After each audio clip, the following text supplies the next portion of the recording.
बिस्मिल्लाहिर्रहमानिर्रहीम। हमने जिस दिन से घर बदला था तो मुझे ख्वाब आते थे कि घर से भाग जाओ, वरना हर माह घर में मौत हो जाएगी। मुझे चैन की नींद नहीं आती थी। मैंने अब्बा को ये बताया तो उन्होंने मुझे डांट दिया और कहा, तू भी अपनी माँ जैसी है जो पुराने मोहल्ले में किसी के साथ भागना चाहती है, इसीलिए ये जगह पसंद नहीं आ रही। मैं इस इल्जाम पर खामोश हो गई और फिर एक रात मेरी दादी की मौत हो गई।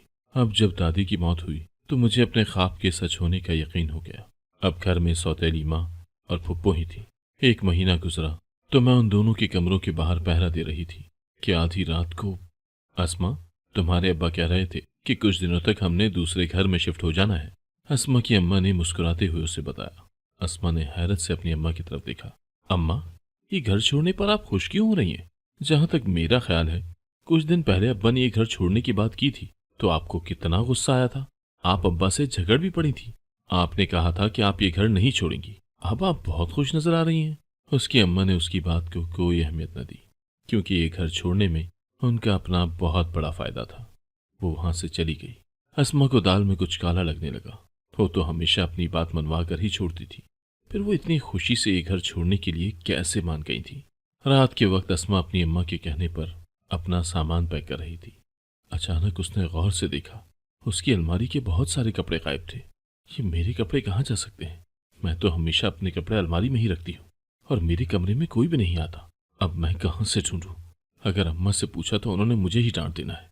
वह पूरे कमरे में अपने कपड़े तलाश करती रही, पर उसे कपड़े न मिले। चंद दिन बाद ही अस्मा लोग दूसरे घर में शिफ्ट हो गए। अपने कमरे में दाखिल होने के बाद अस्मा अपना कमरा देखने लगी, जो कि घर के बाकी कमरों से काफी बड़ा था और खूबसूरत भी था। अभी थोड़ी ही देर हुई थी कमरा देखते हुए कि अचानक से अस्मा को नींद आने लगी। ये मुझे अचानक से नींद क्यों आ रही है? पहले तो मुझे कभी भी नींद नहीं आई। आज क्यों आ गई? शायद थक चुकी हूँ, इसी वजह से आ गई। थोड़ी देर सो जाती हूँ, फिर चीजें सेट कर लूंगी। वो खुद से बातें करती दुनिया जहां से बेगाना वहीं सो गई। जैसे ही वो गहरी नींद में डूबी, अचानक से कमरे का दरवाजा खुला और कोई कमरे में दाखिल हुआ। उसने काफी देर अस्मा के चेहरे को घूरा और वहां से चला गया। अस्मा पूरा दिन सोई रही। न जाने उसकी रात के कौन से पहर आंख खुली। उसका सर भारी होने लगा। वो अजनबियों की तरह कमरे को देखती रही। अचानक उसकी सामने दीवार पर नजर पड़ी और वो चीखने लगी। उसकी चीखें सुनकर सब इकट्ठे हो गए। उससे पूछने लगे कि क्या हुआ है, लेकिन वो कोई जवाब नहीं दे रही थी। अस्मा बेटा, क्या हुआ है? क्यों चिल्ला रही हो? क्या है दीवार पर? हमें तो कुछ नजर नहीं आ रहा। उसकी अम्मा प्यार से पूछने लगी। अपनी अम्मा की बात सुनकर वो पूरी तरह होश में आ चुकी थी। एकदम से खामोश हो गई और कहने लगी, मैं ठीक हूँ, आप लोग अपना काम करें।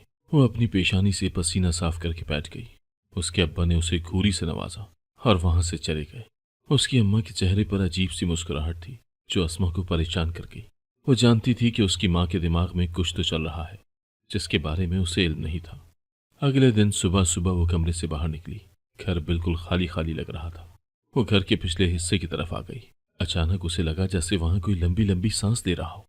उसने हैरानगी से इर्द गिर्द देखा, पर वहां तो ऐसी कोई जगह नहीं थी जहां कोई आदमी होता या छुप सकता।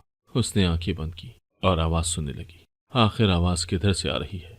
फिर उसने आंखें खोली और सामने दीवार की तरफ जाने लगी। इससे पहले कि वो दीवार को हाथ लगाती, उसे पीछे से अपनी फुप्पो की आवाज आई और उसने डर कर पीछे देखा। क्या हुआ है? डर क्यों गई हो? मैं हूं। तुम यहाँ क्या कर रही थी? यहाँ पर तुम्हारे अब्बा ने आने से मना किया था ना अस्मा। घर में हर वक्त टहलती ना फिरो। चलो जाओ अपने कमरे में और आइंदा इस तरफ ना आना। अपनी फुप्पो की बात सुनकर वो जाने के लिए मुड़ी। अचानक से उसे आवाज आई, जैसे किसी ने पुकारा हो। उसने मुड़कर देखा। क्या हुआ है? ऐसे क्या देख रही हो? उसकी फुप्पो ने घबराते हुए कहा। फुप्पो, आपको आवाज सुनाई नहीं दे रही? जैसे किसी ने मेरा नाम लिया हो।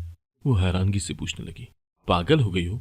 मेरे सिवा यहाँ पर और कोई है नहीं ना? तो फिर कौन तुम्हारा नाम पुकारेगा? फुप्पो ने गुस्से से डांटा और वो अपने कमरे में चली आई। फुप्पो, जो मर्जी, जितना मर्जी आप मुझसे छुपा लें, मैं तो पता कर कर ही रहूंगी। अब मुझे समझ आई कि अम्मा घर बदलने के लिए भी क्यों राजी हुई थी। अस्मा का चेहरा गुस्से से लाल होने लगा था, लेकिन अंदर ही अंदर वो डर भी रही थी, क्योंकि उसे अपनी अम्मा और फुप्पो के इरादे नेक नहीं लग रहे थे।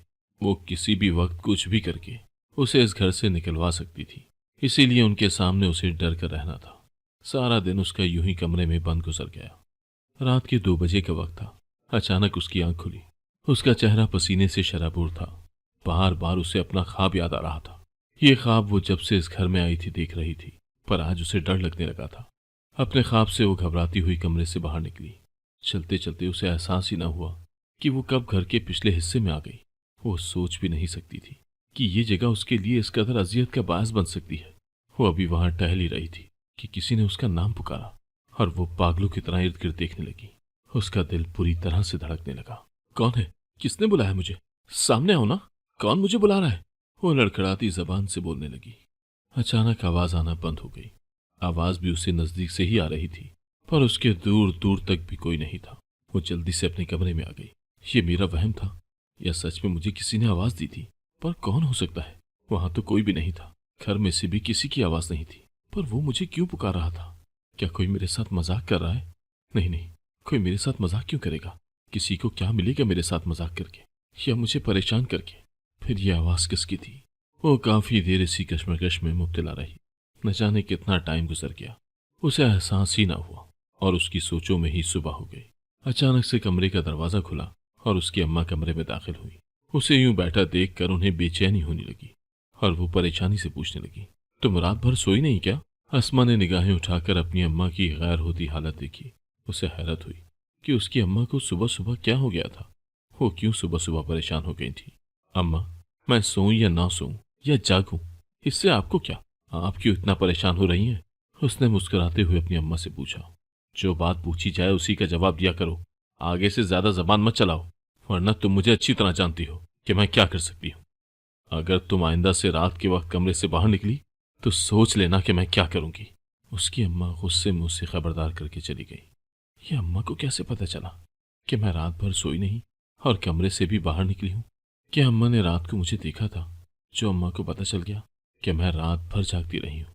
अम्मा आखिर मुझसे क्या चाहती है? इतना तो मैं भी अच्छी तरह जानती थी कि मेरा सब कुछ अम्मा ने ही छीना है और अब मजीद मुझे भी बर्बाद करना चाहती है। वो खुद से ही मुखातिब थी। उसने एक तस्वीर उठाई जो कि उसने सब घर वालों से छुपाई हुई थी। आज वो कितने दिनों के बाद इस तस्वीर को देख रही थी। वो जानती थी कि घर में से किसी ने भी वो तस्वीर देख ली तो उसका बहुत बुरा हाल होना था, पर वो मजबूर थी। एक तस्वीर ही तो उसके पास रह गई थी। घर वालों ने किस कदर उसे दूर कर दिया था। वो बस एक तस्वीर से ही हर रिश्ता जोड़े बैठी थी। उसे लगा जैसे कोई उसके कमरे में आ रहा है। उसने जल्दी से तस्वीर बेड के नीचे फेंक दी। अस्मा, मैंने कितनी बार मना किया है कि अपनी अम्मा से कोई गलत बात मत किया करो और ना ही उनके साथ बदतमीजी किया करो। फिर बात क्यों समझ नहीं आती तुम्हारे? आखिरी बार कह रहा हूं, आइंदा ऐसी कोई बात मत करना कि मेरे पास तुम्हारी शिकायत आए। उसके अब्बा ने संजीदगी से कहा। अब्बा, मुझे एक बात करनी थी आपसे। वो निगाहें झुकाकर बोली। हाँ बोलो, जल्दी से बताओ क्या बात करनी है, मुझे और भी बहुत सारे काम हैं। उसके अब्बा ने बेरुखी से कहा। अब्बा, मुझे रोजाना एक ख्वाब आता है और मैं इस ख्वाब की वजह से बहुत परेशान हूँ और डर भी जाती हूँ। मुझे रात रात भर नींद नहीं आती। उसने निगाहें झुकाकर अपने अब्बा को ख्वाब बताया। उसके अब्बा ने गुस्से में उसकी तरफ देखा और बोले, इसमें डरने वाली कौन सी बात है? बस ये ड्रामे हैं सारे। मैं जानता हूँ तुम पहले वाले मोहल्ले में लड़के के साथ भागना चाहती थी, इसी वजह से ये सब कह रही हो। उसके अब्बा ने गुस्से में उसे देखा और चले गए। अस्मा गिरने वाले अंदाज में बेड पर बैठ गई। उसे यकीन नहीं हो रहा था कि ये बात उसके सगे बाप ने की है। वो ऐसा कैसे कह सकते हैं? मैं जानती हूँ कि अब्बा ने ये बात क्यों की है। जल्द ही आपको पता चल जाएगा कि कौन कैसा है। अभी तो मैं ही आपको बुरी लगूंगी ना। कर ले जितनी नफरत करनी है। मैं औलाद तो आप ही की हूँ। सच तो निकाल कर ही दिखाऊंगी और फिर आप भी पछताएंगे। वो बेदर्दी से अपने आंसू साफ करके कमरे से बाहर निकली। उसकी फुप्पो ने सामने से उसका बाजू पकड़ लिया। तुम्हारे अब्बा ने मना किया है कि तुम कमरे से बाहर नहीं निकलोगी। आइंदा तुम्हें कमरे में ही रहना होगा। वो वापस अपने कमरे में आ गई। चंद दिन गुजरे कि उसकी दादी मर गई। उसे दादी की मैयत के पास ना जाने दिया गया। तब भी उसे कमरे में ही बंद रखा। वो हैरान थी। अब उसे अपने ख्वाबों से मजीद डर लगने लगा था। अब वो रात रात भर न सोती, सिर्फ इस डर की वजह से कि कोई ख्वाब ना आ जाए, वरना फिर से कोई मर सकता था। पहले तो उसे इतना डर लगता था, पर जब उसकी दादी की मौत हुई तो वो मजीद डरने लगी। आज वो रात के वक्त कितने दिनों बाद छुप कर कमरे से बाहर निकली थी और न जाने क्यों घर के पिछले हिस्से में चली आई थी। उसने धीरे से कुछ कहा। आज वो जानबूझकर बोली थी। अचानक से आज फिर से किसी ने उसका नाम पुकारा और जिसने नाम पुकारा उसने आगे जो लफ्ज बोले वो सुनते ही अस्मा पथरा गई और खुश घूंट भरने लगी। वो आवाज उसे पागल कर रही थी। वो पागलों की तरह इर्द गिर्द देख रही थी कि ये आवाज कहाँ से आ रही थी। वो चिल्लाने लगी, इस बात की परवाह किए बिना कि उसका क्या हाल होगा। अस्मा, तुम इस वक्त यहाँ क्या कर रही हो? उसकी फुप्पो ने उसके मुंह पर हाथ रखा और उसकी आवाज को दबाकर उसके कमरे में ले आई और बेड पर फेंका। तुम ना अस्मा, पागल हो। ये बात तुम नहीं जानती, पर हम सब जानते हैं, जिसकी वजह से तुम्हें आवाजें सुनाई देती हैं।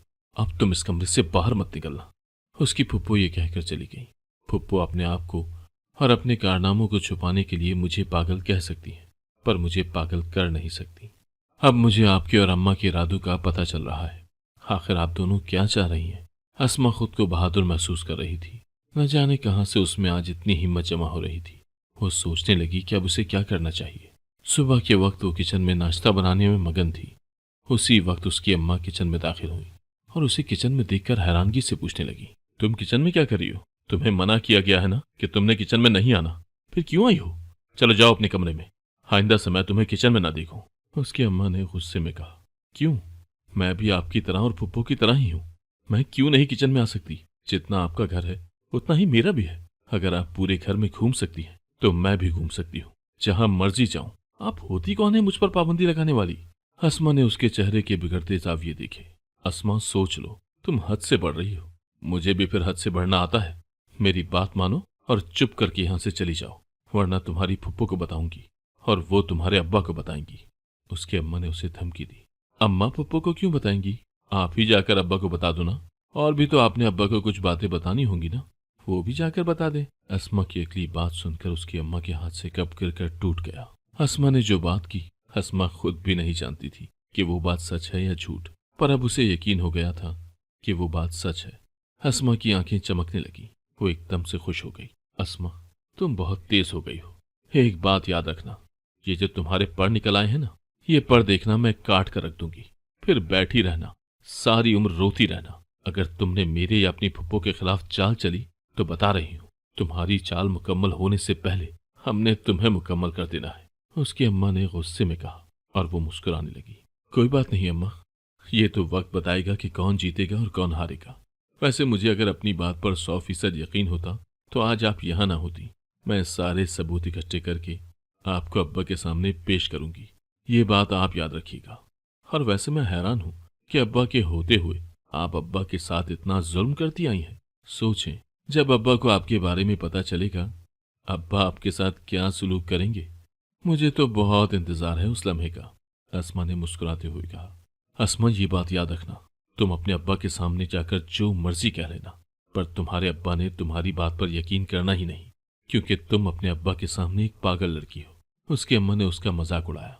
वो परेशान भी हो गई थी और फिर वो किचन से बाहर चली गई। उसके बाद अस्मा घर में हर तरफ फिरती, पर पीछे जाने के सारे रास्ते बंद थे। पीछे क्या है, दरवाजे को अब हर वक्त ताला लगा रहता था। अब उसे यकीन हो गया था कि जैसा वो सोच रही थी ऐसा ही है। अब उसे सुकून था। उसके तस्वुर में अपना मुस्तकबिल आता तो वो मुस्कुराने लगती। या अल्लाह, मुझे कोई रास्ता मिल जाए जिस तरीके से मैं ये सब कुछ जान सकूं। आखिर अम्मा और फुप्पो ने ऐसा क्या किया? क्योंकि फुप्पो तो अब्बा से इतना प्यार करती थी, फिर भी अब्बा को इतनी तकलीफ दी। और अम्मा तो मैं जानती हूँ अपने लिए ही ये सब कर रही हैं, क्योंकि उन्हें तो बस सुकून की जिंदगी चाहिए थी, जिसकी वजह से उन्होंने किसी की दुनिया ही खराब कर दी। अस्मा अपने आंसू साफ करने लगी। अचानक अस्मा के दिमाग में एक ख्याल आया और फिर उसके लबों पर मुस्कुराहट बिखर गई। 1 महीना गुजर गया। वो बस सोचती रही कि उसे क्या करना चाहिए। वो मजीद अब बर्दाश्त नहीं कर पा रही थी। उसका बस चलता तो सब कुछ जाकर अभी अब्बा को बता देती। रात के वक्त वो अपनी फुप्पो और अम्मा के कमरों के बाहर थी। अचानक उसे दोनों की बातों की आवाज आई। वो हैरान परेशान दोनों की बातें सुनने लगी। उसकी पेशानी पसीने से भर गई। वो खुश घूंट भरती हुई वहां से भागकर अपने कमरे में आ गई और रोने लगी। अपने मुंह पर हाथ रखे अपनी चीखें रोकने लगी। या अल्लाह, ऐसा कैसे कोई कर सकता है? क्यों ऐसा कर रही हैं फुप्पो और अम्मा? क्या वो जानती नहीं कि कितना गलत कर रही हैं? मतलब मेरी कोई अहमियत नहीं अब्बा के सामने। अब्बा मेरी बात का यकीन नहीं करेंगे, पर अब्बा को करना पड़ेगा, और वो भी अपने लिए, मेरे लिए नहीं। मैं उन्हें बताऊंगी कि उनके साथ क्या खेल खेला जा रहा है। सारे सबूतों के साथ अब्बा के सामने जाऊंगी। अम्मा को भी पता नहीं चलने दूंगी और फुप्पो को भी नहीं। मैं मजीद ये जुल्म बर्दाश्त नहीं करूंगी। अगले दिन दोपहर के वक्त अस्मा ने खाना बनाया और अपनी फुप्पो और अम्मा को दिया। उन्होंने जैसे ही वो खाना खाया वो सो गई। अस्मा उनके कमरे में गई और उनके दराज और अलमारियां खोल खोल कर कुछ ढूंढने लगी। आखिर में उसे एक चाबी मिल गई। उसने जल्दी से वो चाबी उठाई और घर के पिछले हिस्से में बने दरवाजे को खोला और पिछले हिस्से में दाखिल हो गई और आहिस्ता आहिस्ता किसी को पुकारने लगी। अचानक उसे आवाज आती महसूस हुई, पर वो नहीं जान पा रही थी कि आखिर ये आवाज किधर से आ रही है। उसी लम्हे उसके जहन में अपनी फुप्पो की आवाज आई। वो सामने बनी दीवार को गौर से देखने लगी और आहिस्ता आहिस्ता कदम उठाती हुई दीवार के पास आई और ऊपर जैसे ही उसने मुक्का मारा, उसे जोरों को झटका लगा। ये सब उसकी सोच के मुताबिक हुआ था। उसने एकदम से जोर लगाया और उसकी जान ही निकल गई। काफी टाइम बाद वो पिछले हिस्से का ताला लगाकर जहां से चाबी उठाई थी वापस रखकर बेजान सा वजूद लेकर अपने कमरे में आ गई। या अल्लाह, ये सब कुछ मैं कैसे अब्बा को दिखाऊंगी? कैसे मैं अब्बा के सामने ये सब कुछ खोल सकूंगी? अब्बा ने तो जीते जी मर जाना है। उन्होंने तो कभी ख्वाब में भी नहीं सोचा होगा कि उनकी सगी बहन अब्बा के साथ ऐसा करेगी। आखिर अब्बा ने अम्मा पर कैसे यकीन कर लिया? अम्मा को भी तो फुप्पो ने ही अब्बा की बीवी बनाया था, फिर भी अब्बा ना समझ सके। फुप्पो कितने सालों से उनके साथ ये खेल खेल रही हैं और अम्मा भी उनके साथ मिली हुई हैं। मुझे तो हैरत हो रही है, फुप्पो अब्बा की सगी बहन होकर अब्बा के साथ ये सब कुछ कर रही थी। कहाँ होती हैं ऐसी बहनें?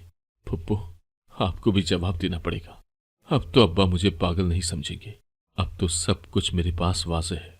अब भी अगर मुझे कोई पागल कहेगा तो वो खुद ही होगा। अस्मा ने गहरी सांस ली। वो अपने कमरे में ही मौजूद थी। शाम हो रही थी। उसकी अम्मा उसके कमरे में आई। अम्मा, आज कुछ ज्यादा ही आपने सो लिया। फुप्पो और आपने कोई इरादा बनाया था क्या सोने का? वो जानबूझकर अनजान बनती हुई बोली। क्या मतलब है तुम्हारा? ज्यादा बच्ची न बनो। मैं अच्छी तरह जानती हूँ तुम्हारी चालाकियों को। अगर हमारे साथ कोई चालाकी करने की कोशिश की ना तो हमसे बुरा कोई नहीं होगा। और तुम जिस चीज की तलाश में हो वो तुम कभी मर कर भी नहीं ढूंढ सकती।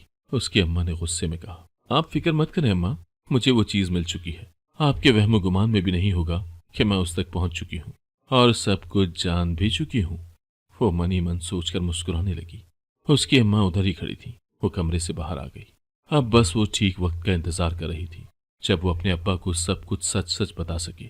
आखिर उसे ज्यादा इंतजार न करना पड़ा। शाम के वक्त उसके अब्बा उसके कमरे में आए और वो अपने अब्बा से कहने लगी, अब्बा, मुझे आपसे बात करनी है। उसके अब्बा ने हमेशा की तरह संजीदगी से कहा, जल्दी से बात करो, मुझे जाना है। अब्बा, आज आपको आराम से बस बात सुननी ही नहीं, बहुत कुछ आपको मेरे साथ देखना भी होगा। आपको कुछ ऐसा सच बताना है जिसके बारे में आपने कभी सोचा भी नहीं होगा, बल्कि आपके तो वहम गुमान में भी नहीं होगा। वो अपने हाथ में पकड़ी चाबी को मजबूती से थाम कर बोली, मुझे तुम्हारी कोई फजूल बात नहीं सुननी। जैसी बातें करती हो ना, मेरे ख्याल में तो तुम अब इस घर में रहने के काबिल भी नहीं हो। ठीक कहती हैं तुम्हारी अम्मा और फुप्पो, तुम तो पूरी पागल हो चुकी हो। हर वक्त घर में पागलों वाली हरकतें करती हो। उसके अब्बा ने गुस्से में कहा। अस्मा को बहुत दुख हुआ कि उसका बाप उसे पागल कह रहा है। ठीक है अब्बा, बस आप एक बार अम्मा और फुप्पो को बुलाएं, मुझे आपको कुछ दिखाना है। उसके बाद मुझे आप बेशक पागल खाने छोड़कर पक्का पागल कहना या जो मर्जी कह लेना। बल्कि आप कहते थे ना कि कभी जिंदगी में तुम्हारी माँ मुझे मिली तो उसे जिंदा जमीन में दफना दूंगा, और साथ तुम्हें भी। तुम भी अपनी माँ जैसी ही निकली हो, तो आज मैं आपको मौका दूंगी मुझे मेरी माँ के साथ जमीन में दफना देने का, क्योंकि मेरी माँ ने भी हमेशा सब्र किया था और मारी गई। मैं भी तो जिंदगी में सब्र ही करती आई हूँ। बस आखिरी बार आपको कहीं लेकर जाना चाहती हूँ। फुप्पो और अम्मा को कहें कि बस साथ चलें। आपने बस उनसे इतना सही कहना है और कोई बात न करें, बस मेरी यही गुजारिश है। उसने नजरें झुकाकर अपने आंसू छुपाकर अब्बा से कहा। अब्बा ने अपनी बीवी और बहन को बुलाया। वो दोनों बाहर तो उनके साथ चल रही थी, लेकिन घर के पिछले हिस्से की तरफ जाते हुए उन्हें लग रहा था जैसे कोई उनकी जान निकाल लेगा। ये तुम घर का पिछला हिस्सा दिखाने लाई हो पागल लड़की, यहाँ पर तो कुछ भी नहीं है, उसके अब्बा गुस्से में कहने लगे। अस्मा मुस्कुराई और सामने बनी दीवार को घूरने लगी। जब उसकी फुप्पो और अम्मा ने उसे दीवार घूरते देखा तो वो बात समझ गई। बस अब उनका बस नहीं चल रहा था कि अस्मा को वहीं दफना दें। अस्मा ने जोर से दीवार को धक्का मारा। जो बज़ाहिर तो दीवार थी, लेकिन पूरी दीवार में ना नजर आने वाला दरवाजा खुल गया। उसके अब्बा हैरानगी से देखने लगे, क्योंकि वो नहीं जानते थे कि घर में ऐसा भी कुछ है। ये घर तो उनकी बहन ने पसंद किया था। अब्बा जैसे ही कमरे में दाखिल हुए, सामने वजूद को देखकर हक्का बक्का खड़े रहे। अब्बा, आज अम्मा भी इधर ही है, मैं भी इधर ही हूँ, बस मेरी बात पूरी सुन ले। अब्बा, आपकी बहन मेरी अम्मा को नहीं बल्कि अपनी दोस्त को आपकी बीवी बनाना चाहती थी, लेकिन आपने अम्मा से पसंद की शादी की थी। और फिर आपको क्या पता कि आपकी दूसरी बीवी ने और आपकी बहन ने मिलकर अम्मा को गायब कर दिया और आपको कहा कि अम्मा भाग गई है। फुप्पो ने आपकी शादी अपनी दोस्त से करवा दी। और अम्मा को हर लम्हा अजियत में रखा। मेरे खिलाफ भी आपको भड़काती रही। बस यही गलती की हम माँ बेटी ने कि कभी अपने हक में कुछ बोल ना सकी। दफना दे हमें एक साथ अब्बा, अस्मा रोती हुई बोली। और वो शख्स बेबसी से सब कुछ देख रहा था। उस वक्त अस्मा की दूसरी अम्मा और उसकी फुप्पो दोनों निगाहें झुकाकर खड़ी हुई थी। शर्मिंदगी से वो माफी मांगने लगी, लेकिन अस्मा के अब्बा ने अपनी बीवी को वहीं तलाक दे दी और घर से निकाल दिया और जल्द ही अपनी बहन की भी शादी कर दी। और हर लम्हा अपनी बीवी और बेटी के सामने शर्मिंदा रहते और माफी मांगते। उन्होंने जब माफ कर दिया तो सुकून से वो तीनों रहने लगे। अस्मा के अब्बा उससे कहते कि आज वो फिर से अपनी बेटी की वजह से जी रहे हैं। नाजरीन, अगर आपको हमारी आज की ये कहानी पसंद आई तो इसे अपने दोस्तों के साथ शेयर करना मत भूलिएगा। और अगर आप हमारे चैनल पर नए हैं और अभी तक आपने हमारा चैनल सब्सक्राइब नहीं किया तो सबसे पहले हमारे चैनल को सब्सक्राइब जरूर करें